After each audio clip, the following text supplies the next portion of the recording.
வா மனிதா, நீ கிளம்புவதற்கான நேரம் வந்துவிட்டது. என்னோடு வா. இப்பவே வா. இவ்வளவு சீக்கிரமாக வா. என்னுடைய திட்டங்கள் என்ன ஆவது? மன்னித்து விடு மனிதா, உன்னை கொண்டு செல்வதற்கான நேரம் இது. நான் இரவு பகலாக உழைத்து சேர்த்தது எனது பொருளாதாரம். நீ கூறியவை அனைத்தும் உன்னுடையதல்ல. அவை பூமியில் நீ வாழ்வதற்காக உனக்கு தந்து வைக்கப்பட்டது, அவ்வளவுதான். என்னுடைய திறமைகள்? அவை உன் சூழ்நிலைகளுடன் சம்பந்தப்பட்டது. அப்படி என்றால் என் மனைவி, மக்கள் மற்றும் உற்றார் உறவினர்கள்? அவர்கள் உன் இதயத்துடன் சம்பந்தப்பட்டவர்கள். அப்படி என்றால் இந்த உடல்? அது இந்த மண்ணுக்கு சொந்தமானது.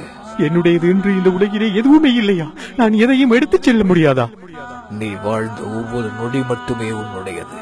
நீ செய்த தர்மம், பிறருக்கு நன்மை செய்தது, பிறர் துன்பத்தில் பங்கு கொண்டது, பிறருக்கு தீங்கு செய்யாமல் இருந்தது போன்ற நல்ல செயல்கள், நீ பிறருக்கு கொடுக்காமல் தடுத்துக் கொண்டது, பிறரை திட்டி தீர்த்தது, பிறரை பழி வாங்கியது, பிறருக்கு தீங்கு செய்தது, இது போன்ற தீய செயல்கள், இவை மட்டுமே உன்னுடையது. மற்ற எதையும் இறுதி காலத்தில் நீ உன்னுடன் கொண்டு போக முடியாது என்பதை உணர மாட்டாயா? வாழும் காலம் கொஞ்சமே. மனிதா, நீ மாறிடு உன் மறு உலகத்திற்காக.